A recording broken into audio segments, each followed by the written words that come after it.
এই যে রমজান মাস সামনে আসে, দেখে নিয়েন বহু ব্যবসায়ী তাহাজ্জুদ পড়বে, তারাবিও পড়বে, মসজিদে গিয়ে ফটর ফটর করা শুরু করবে, লাইট নাই কেন, এসি নাই কেন, ফ্যান চলে না কেন, বড় বড় কথা। সারা বছর তো মসজিদ আসে নাই, তারাবি নামাজে আসবে। আবার দেখবেন অনেকে সারাদিন তো মসজিদ নাই, জুমার দিনে যায়, জুমার দিনে গিয়ে বলে, এই ইমাম সাহেব ওটা করেন নাই কেন, এই মুয়াজ্জিন সাহেব এটা করেন নাই কেন। আছে না এমন লোক? এই শ্রেণীর মানুষ আছে দেখবেন, এরাই ফটর ফটর বেশি করে রমজান মাসে। রমজান মাসে দেখবেন নামাজে তারাবিও পড়বে, মাপেও কম দিবে। এরকম লোক আছে না? মাপে যারা কম দেয়, এই পাপের কারণে সমাজের মধ্যে দুর্ভিক্ষ নেমে আসে। আমাদের অর্থনৈতিক অবস্থা এমন জায়গায় দাঁড়িয়ে আছে না, দুর্ভিক্ষ যদি চলে আসে অবাক হওয়ার কিছু নাই। দুর্ভিক্ষ চলে আসলে আপনার অবাক হতে পারেন, আমি অবাক হব না। এমন একটা জায়গায় দাঁড়িয়ে আছে, এমন একটা জায়গায় দাঁড়িয়ে। এবং এই রমজান মাসে এমনি তো দ্রব্যের দাম বেড়ে যায়, এবার যার কি হবে আল্লাহ ভালো জানে।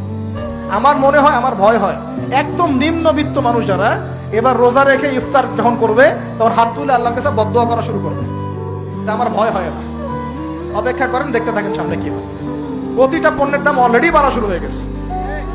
কিছু কিছু বৈশ্বিক কারণ আছে, এগুলোর কারণে যেমন বাড়ছে, আবার কিছু কিছু আমাদের নিজস্ব মানব সৃষ্ট কারণ আছে, এই কারণেও বাড়ছে। মানব সৃষ্ট কারণগুলো বুঝতে হলে আপনাকে বেসিক কিছু অর্থনীতি বুঝতে হবে। এটা পড়াশোনা করেন, দেখবেন আমি গত লেকচারে বলেছিলাম। আল্লাহ রাব্বুল আলামিন আমাদের সবাইকে হালাল খাওয়ার তৌফিক দান করুন। সমাধান কি তাহলে? সমাধান হচ্ছে অপচয় কমাতে হবে। 5টা খেজুরে ইফতার হয়ে গেলে 6 নম্বর খেজুর দান করে দেন।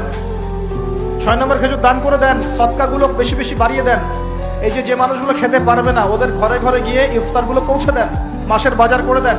যাদের সামর্থ্য আছে, যাকাত ফরজ হয়েছে, যাকাতগুলো দিয়ে দেন। আল্লাহ পাক তৌফিক দান করুন। দুর্নীতি বন্ধ করেন, কালো টাকা বন্ধ করেন। কত টাকা পাচার হয়ে গেল বিদেশে, সেগুলো কে ফিরিয়ে নিয়ে আসবে? এ দায়িত্ব কার? মনে রাখবেন, একটা পাপের হিসাব না দিয়ে কাল কিয়ামতের মাঠে কোনো দায়িত্বশীল পার পাবে না ইনশাআল্লাহ। কোনো দায়িত্বশীল না। এই যে আমি লেকচার দিচ্ছি না, আল্লাহ পাক আমাকেও দাঁড় করাবে, দাঁড় করায় বলবেন, তোমাকে আমি দিনের যে জ্ঞান দিয়েছিলাম, সেই জ্ঞানের হক তুমি আদায় করেছো কিনা হিসাব দেওয়া। এই যে বড় বড় মুফাসসিরে কোরআন, মুফতি, মুহাদ্দিস বসাচ্ছেন, পাংখা দিয়ে বাতাস করছেন, হ্যাঁ, চা খাওয়াচ্ছেন, কফি খাওয়াচ্ছেন।